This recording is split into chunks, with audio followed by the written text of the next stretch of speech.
Hey friends, welcome back to the channel. I'm Brianna, a Christian romance and romantasy author. Today I'm talking about something I've never talked about in depth before. The fairy tale foundations behind my Christian romantasy series, The Skeleton Dance. Each of the 4 books is inspired by a different classic fairy tale, but with a twist. I don't retell them, I reimagine them, weaving their emotional cores, themes, and symbols into a world shaped by faith, destiny, and of course, love. The first book in the series, Wicked Waltz, is inspired by Maid Maleen, a lesser known but powerful tale. It follows a girl locked away in a tower for 7 years, forgotten, abandoned, presumed dead, only to step back into a world that kept turning without her. What captivated me wasn't just the plot, but the heartbeat underneath it, the theme of hidden endurance. The quiet, stubborn strength to survive seasons where no one sees you. The way isolation can shape a soul without destroying it. And honestly, that's what pulled me in spiritually too. The reminder that God does some of his deepest work in the dark, in the places where we feel overlooked, in the chapters where it seems like nothing is happening. Maid Maleen gave me the emotional blueprint for Wicked Waltz. A story about emerging from the shadows, reclaiming identity, and discovering that being unseen doesn't mean being forgotten. Not by God, not by destiny, and not by the people who are meant to find you. The second book in the series draws from Cinderella, but not the sparkly ball fairy godmother version we grew up with. I was drawn to the deeper layers of the story: identity, injustice, and divine reversal. That ancient, aching idea that someone overlooked, mistreated, and pushed to the margins is still seen, still chosen, still lifted up in ways no one expects.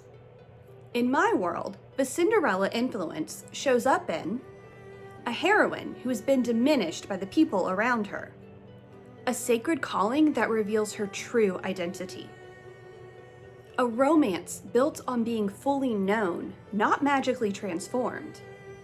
It's less about glass slippers and midnight deadlines and more about the God who sees the lowly, the God who whispers identity over the overlooked, the God who lifts up the humble and writes stories where the forgotten become the chosen.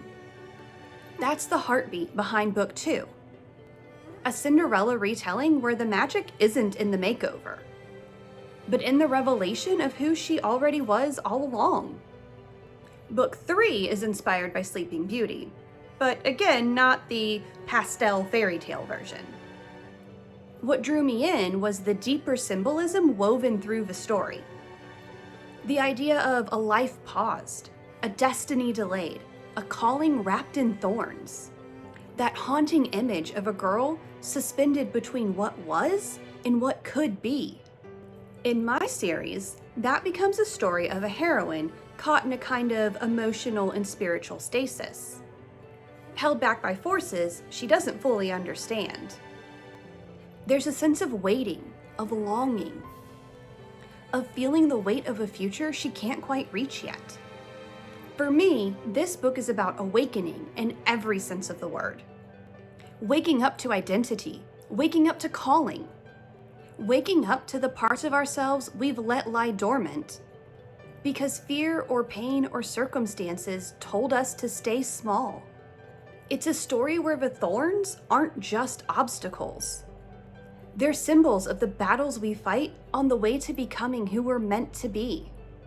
And the awakening isn't a kiss, it's a choice. A holy, hard, beautiful choice to rise. And the final book draws from the 12 Dancing Princesses. What captivated me about this tale wasn't just the worn-through slippers or secret midnight rebels. It was the tension between freedom and secrecy.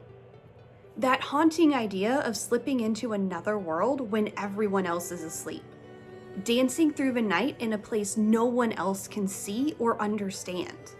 In my series, that becomes a story of a heroine caught between two worlds.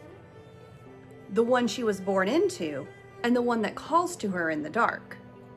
She's navigating a kingdom where the surface looks polished and orderly, but beneath it lies a sacred mystery, pulsing like a heartbeat, waiting to be uncovered. And at the center of it all is a romance shaped by truth and trust. The kind of love that can't survive on illusions or shadows. A love that asks her to choose the light, even when the darkness feels familiar. A love that costs something, but gives back something deeper. This book is my exploration of hidden realms, holy secrets, and the courage it takes to step out of the enchanted night and into the truth. It's the culmination of the series' themes of identity, calling, and destiny, all woven into a story where every dance has meaning, and every choice echoes far beyond the ballroom. Thanks for spending this time with me. If you love fairy tales, Christian romance, or fantasy with spiritual depth, be sure to subscribe. There's so much more coming from the skeleton dance. Let me know in the comments what your favorite fairy tale is. See you next time, friends!